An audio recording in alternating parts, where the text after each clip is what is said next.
Hey guys, this is James Babson, and you've been listening to The Movie Raid.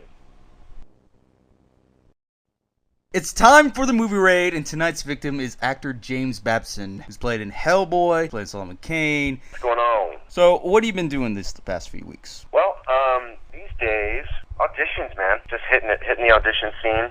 I did a couple of projects this summer, which were really interesting, actually.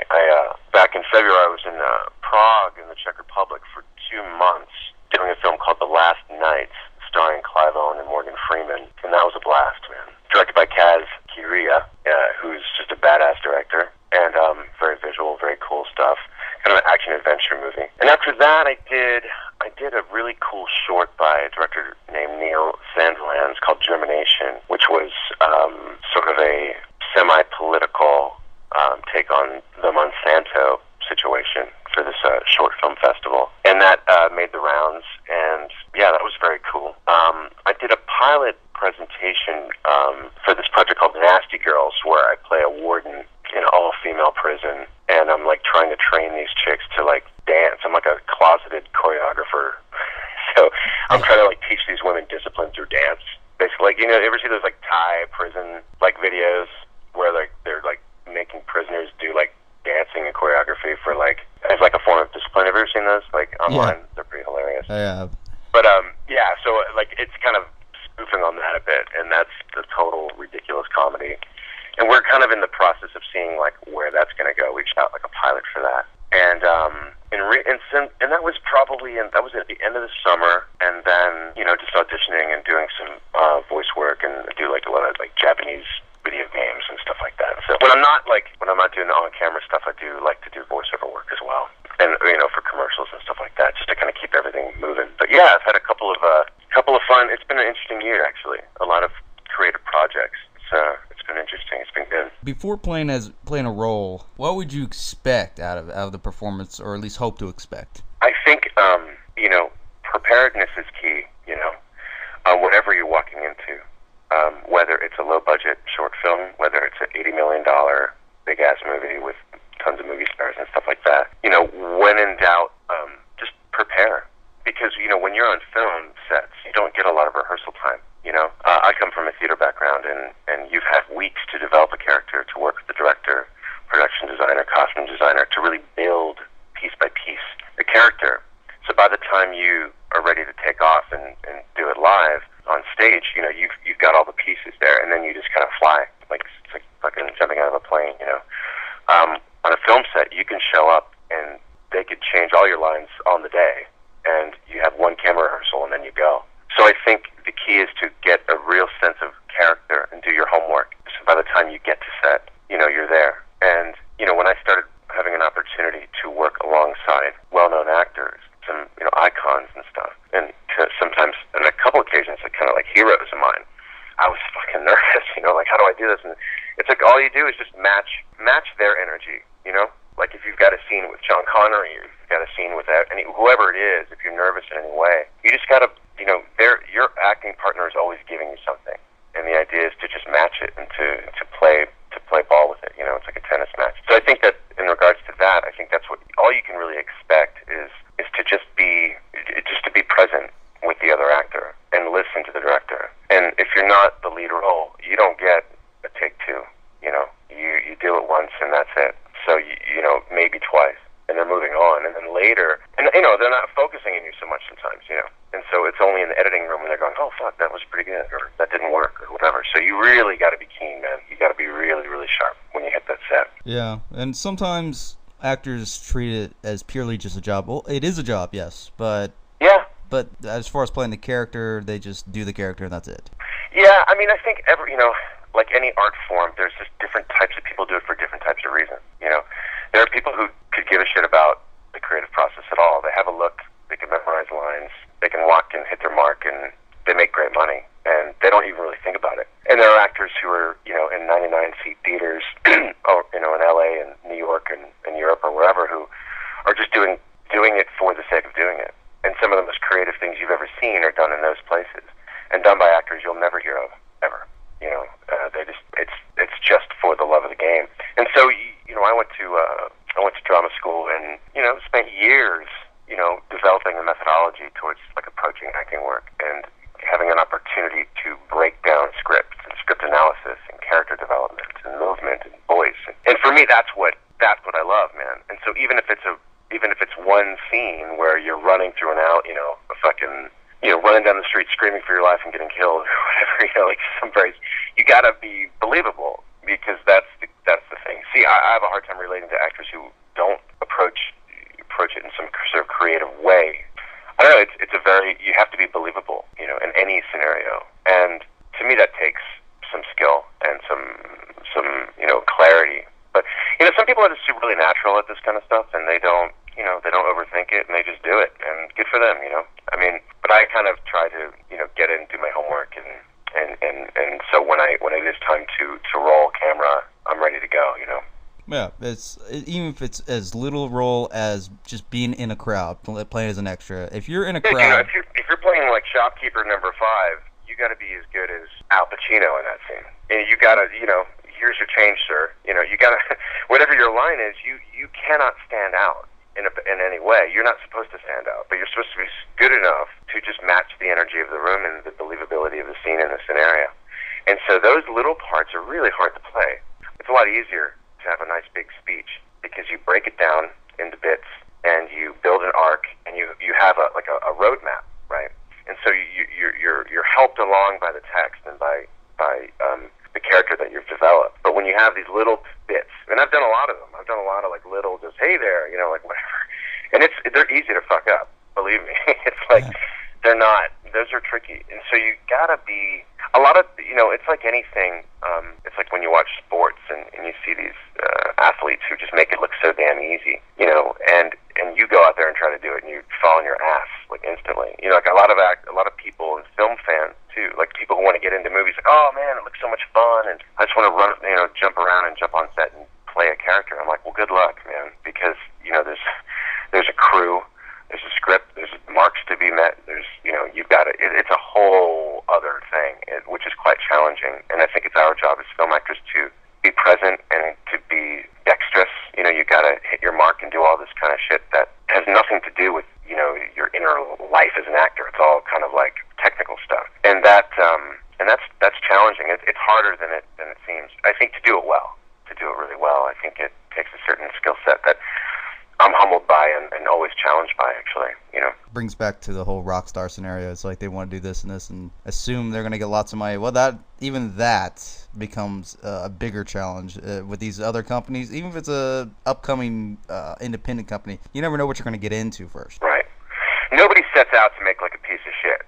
You know what I mean? Like, unless for some weird tax reasons or something. But you go into it thinking, this is going to be great, whether it's a short film, whether it's a student film, whether it's a huge budget movie, you go into it with the best intention and you give it your all, and then, whether it succeeds or not is really, especially as an actor, totally out of your hands. I mean, literally, you do your bit and you move on and you make a cut. I've been cut out of a bunch of stuff, and it's not because of the performance, it's because just it didn't work with the story or whatever, or sometimes stuff is just bad. It just doesn't work. It doesn't gel. There's a lot of elements to make something really good. Everything has to be in place. And I think there's a misnomer, I think, or a misconception, I should say, about this kind of work. Because when something looks kind of fun and easy to do, they assume that it's fun and easy to do, and it's not the case. And, in regards to money, it depends on the budget of the film. I mean, a lot of people think actors make tons of cash, and some certainly do. Many don't. A lot of these films you see and you love are under $2 million budgets or under 100,000. You're making $100 a day, $200 a day. It's not like crazy cash, depending on what the budget of the film is. So there's a lot of elements people don't really realize. Yeah, it's like layers of factors you have to go through before you can actually accept, okay, well, now we're getting somewhere. Yeah, I mean, it's somewhat, all you got to worry about, actors should really, is it in it? Is it interesting? Do you want to do it? I mean, I think actors will take money jobs because they need money, and maybe the character's not that interesting or it's poorly written and they just go for it. But even then, you give it your best shot, and then sometimes actors get pegged into, like, you might get a character that doesn't suit you that well, but you do it and it's okay, but you might get known for that role. And suddenly, you're the hillbilly fix-it guy on that one show, and you don't even enjoy yourself, but it happens to pay a lot of money, and suddenly that's what you're known for. And you're never able to really flex your muscles again. So it's a very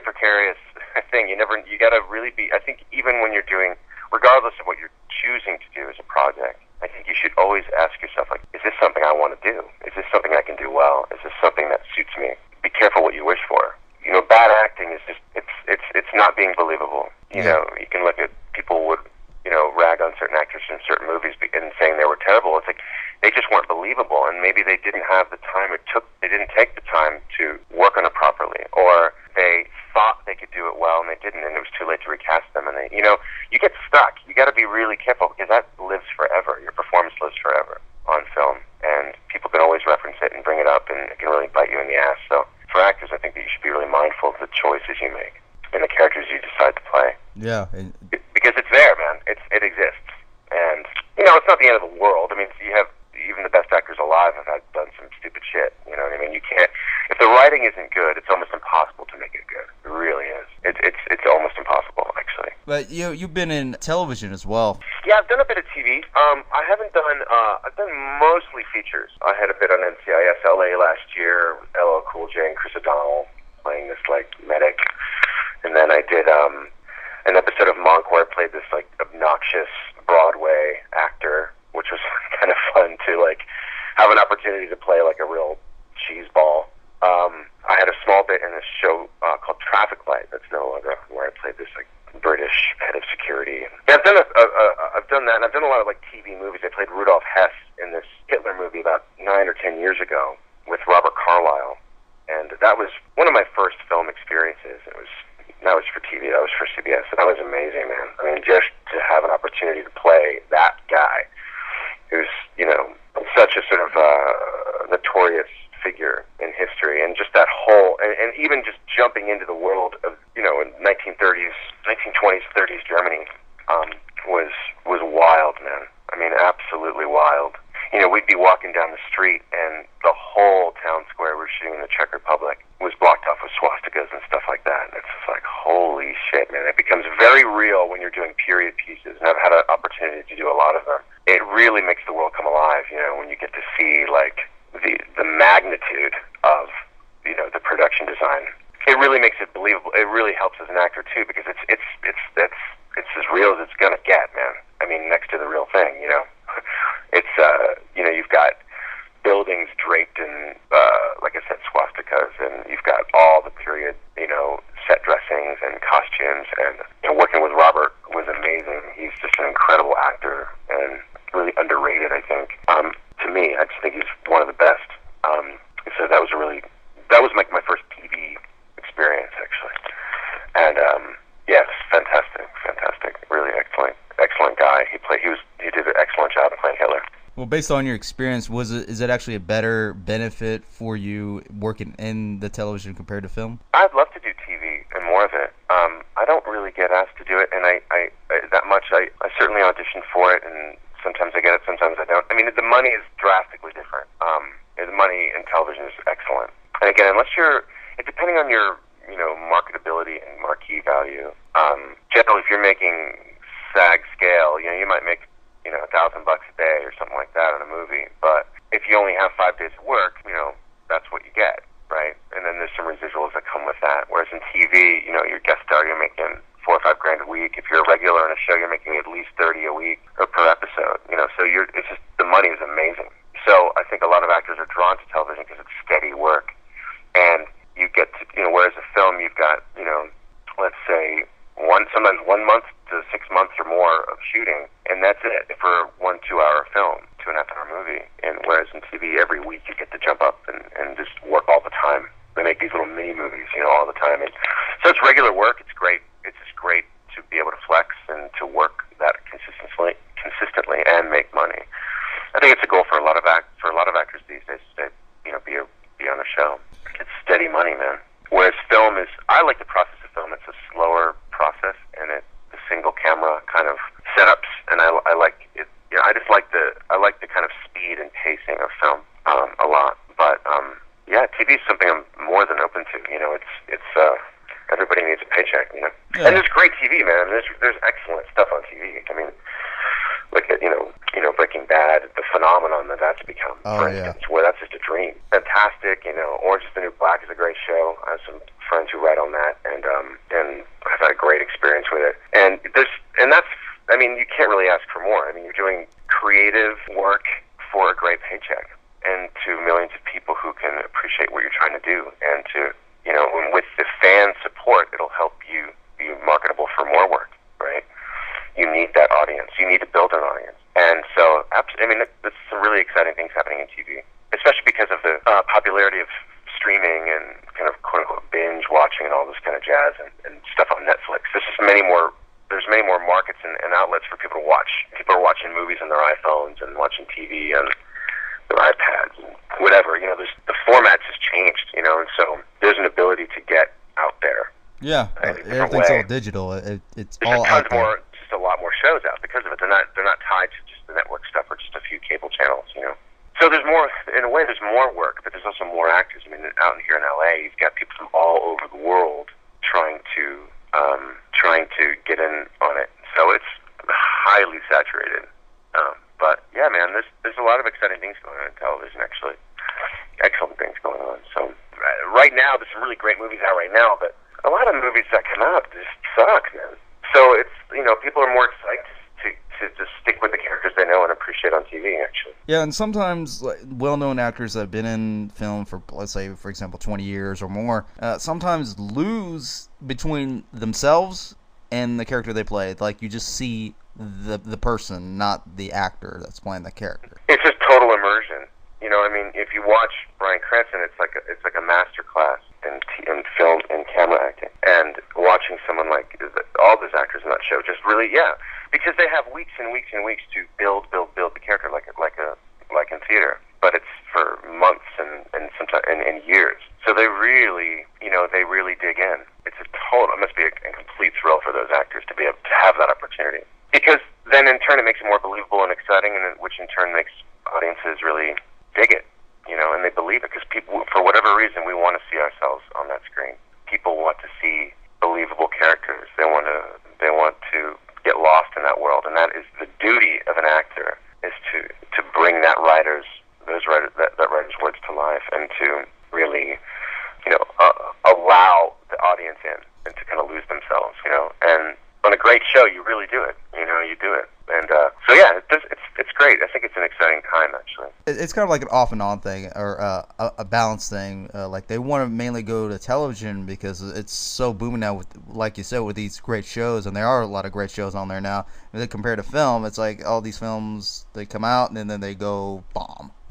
Yeah, they bomb and they're gone, man. They're out of the theaters in like a week, and then they're straight, and then people forget about them, and TV has this life, and it's difficult for actors coming up who aren't established, and they're still kind of getting their head in the game, because it used to be that film actors would never dream of doing television, or television actors you'd never see on the big screen, and if you did, you'd say, well, what are they doing up there? They're a TV actor. And now film actors do TV actors do movies, movie stars do voiceovers and TV commercials, and so for the actors who made a living just doing your commercials and voiceovers and some guest stars on TV and stuff, are now competing with these very well established actors, and it's really hard.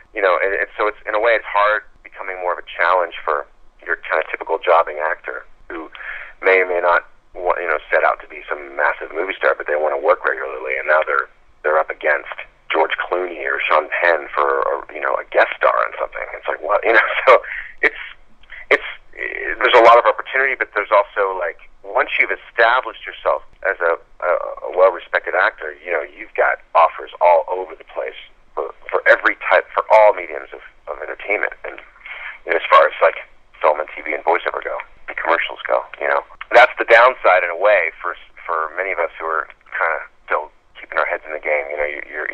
You're up against actors who are just more known and have done a lot more work, or more established, let's say, Yeah, you just gotta keep pushing regardless. Even if you are. Do your thing, man. Just show up, knock it out of the park, and hope that you have good representation, and hope that people are really, that you've got other ways of getting in it, and just being authentic, and also just you gotta hobnob a bit and socialize, and half the time you get gigs rubbing elbows with people at parties and shit, because people are, oh, I'm doing this project, oh, why don't you come and read for me, and it's really kind of casual, and you can get a lot of work kind of innocuous ways, through meeting somebody at a party or at the coffee shop or something. Sometimes that's how it happens, versus just going in, like, just slating your name and doing your audition for a casting director, and then, leaving and selling out of the place with 50 dudes in the waiting room who look just like you. It's like, okay. And so it's like a lottery half the time getting any work. So yeah, when I have an opportunity to do it, I'm really happy. When I went to Carnegie Mellon University in Pittsburgh and studied acting there, and then moved to New York and had no intention of doing film at all, or no desire at all. I didn't even associate acting with film acting, which sounds really weird because I was a big movie fan, but I'd never done it. So when I decided to move to Prague in 2001 to do a play. Well, not move. I decided to go do a production of Hamlet there with some friends in the Czech Republic, and I wound up staying for several years. And there, suddenly, I met with a great agency and a great casting director who are still really dear friends of mine, and I wound up getting work all the time. And I got an education in film acting that way, and I started respecting it. And I realized, oh wow, this is actually a way to make a living and also get your face out there. But I still miss theater a lot, actually. I think theater is really it's like a martial art. It's a way of keeping yourself really grounded and to really explore all angles and sides of what a character can be. It's a really kind of a magical thing, for lack of a better word. Yeah, and that's what kind of drew me to LA after being in Prague for so many years, and I wound up doing Hellboy and League of Extraordinary Gentlemen and that Hitler film, and I had a couple of days on Roman Polanski's Oliver Twist, where I had 3 lines, but I just did it because it's fucking Roman Polanski, and that was really exciting just to even be in the same room with that guy, let alone watching him watch me through his viewfinder, and I'm like, holy shit, it's Roman Polanski, Mm-hmm. And Guillermo del Toro, working with him is amazing, and just all these incredible experiences I was able to have just almost by accident.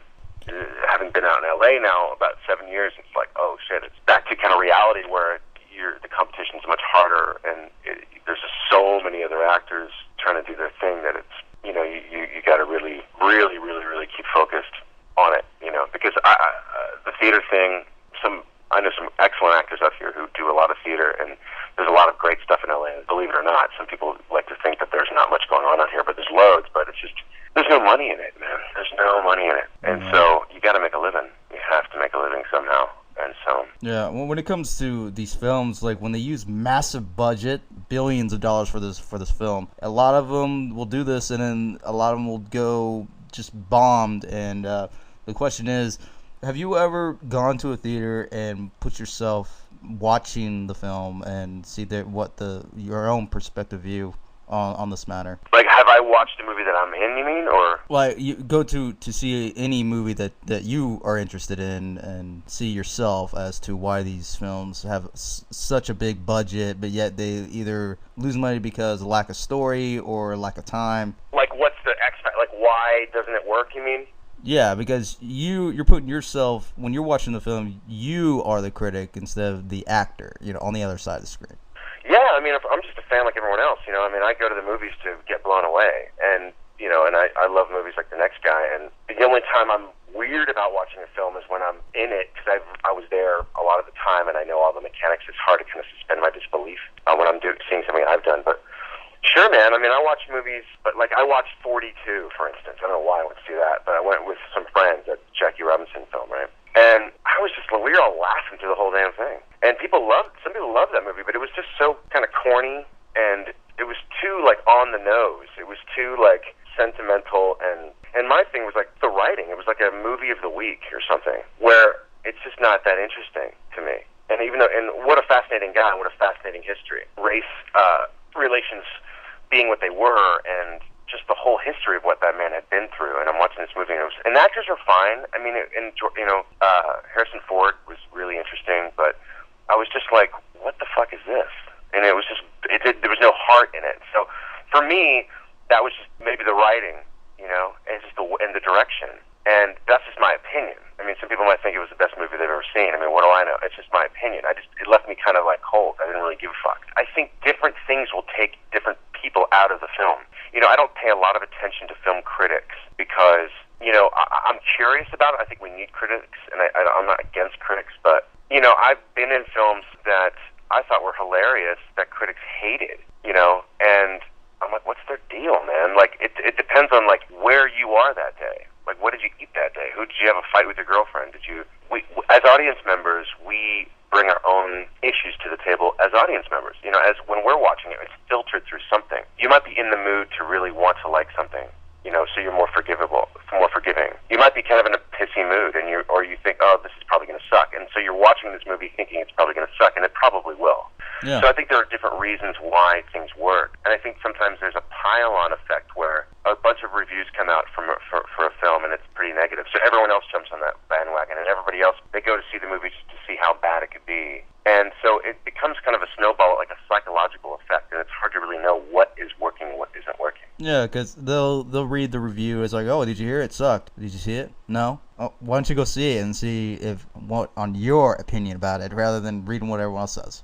Yeah, dude, if I sat down and be like, hey, dude, watch this movie, it sucks, you're going to be like waiting for all the shitty stuff to happen. And so it becomes kind of a psychological thing. I mean, I did this film called Ghost Team 1 that's just been released on Blu-ray, and I thought it was hilarious. I mean, I played this like pervy professor of sexual history, like in this like haunted house kind of 20-something silly-ass comedy with some excellent actors and great direction. And we had a blast, super low budget, and the reviews were scathing. You know, like, what is this thing? Except, obviously enough, the New York Times thought it was great. So the most highbrow paper out there thought a very kind of lowbrow comedy was good, which I thought was kind of great, actually. But a lot of people just jump like, what is this shit? And I'm like, these are very talented people, actually. And, you know, it's a limited budget. There's limited time. A lot of it's improvised. Some of it works, some of it doesn't.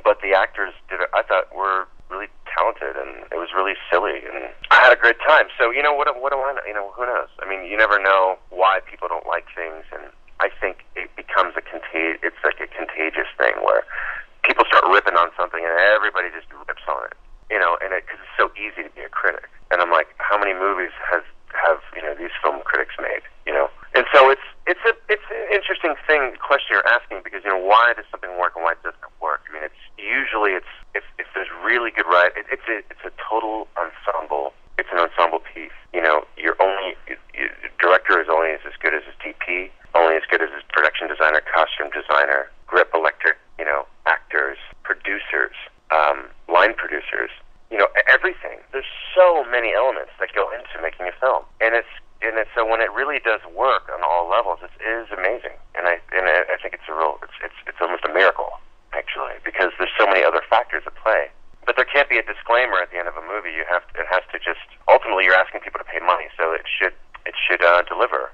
So in a way, it's good that there's a lot of, you know, critics online and people blogging and stuff, because it keeps the bar kind of high, but it also can create this mob psychology of just people just loving to rip on things. Because it's funny reading a bad review, you know? Sometimes you read a review that's really bad and you're like, ha ha ha, like the writer, you can tell that the writer's just kind of getting off on being kind of clever about hating something. Yeah, and then you sitting there looking at the film yourself. I was like, well, I actually like this or this or this. Yeah, I was liked it. I mean, it's not, you know, Ghost Team 1 is a laugh, man. It's not trying to be The Godfather.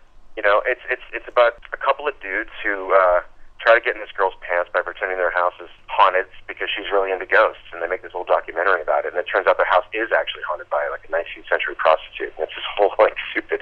It's funny, man. It's like, it's not trying to be, it's not masterpiece theater, and I think you need to know what you're walking into. And some people do the same with action movies and horror movies, and they're like, oh, this is just B movie, blah blah blah. I'm like, well, that's what it's trying to be. So there's an audience for everything. I think ultimately, though, man, fundamentally, believability, right? And which means, you know, believability as far as the writing goes, as far as the acting goes, and the whole production design goes. And if it's a B movie, then it's intentionally schlocky anyway. And there is an art to that. You know, there's an art to making something kind of cheesy too.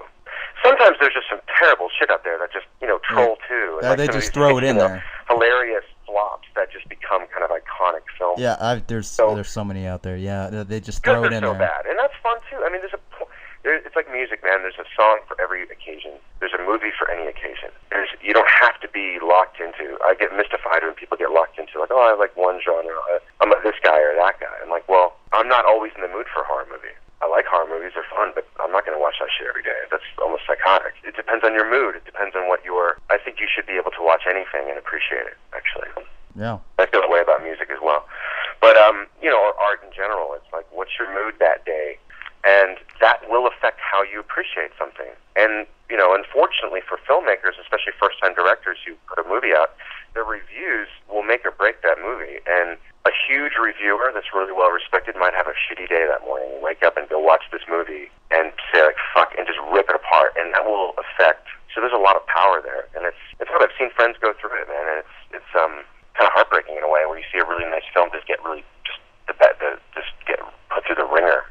I mean, that's just how it is. But it's how it is, man. Yeah, it's brutal. It's a brutal business. And no. I haven't taken on that myself as a director. I've never directed. It's daunting. I have a tremendous amount of respect for actors or who decide to direct, or anyone who decides to kind of put their name on something and for the first time and get it out there to the masses, because it's going to get nailed by some people. And you can't please everybody. No matter what, just take it as is. But why don't you go ahead and plug in anything that you want to share right now?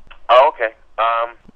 So I'm looking forward to the release of The Last Nights. Hopefully it will be out hopefully by summer. I'm not sure the exact dates, but it's Kaz Kiria. He's an excellent director. Clive Owen, Morgan Freeman, excellent.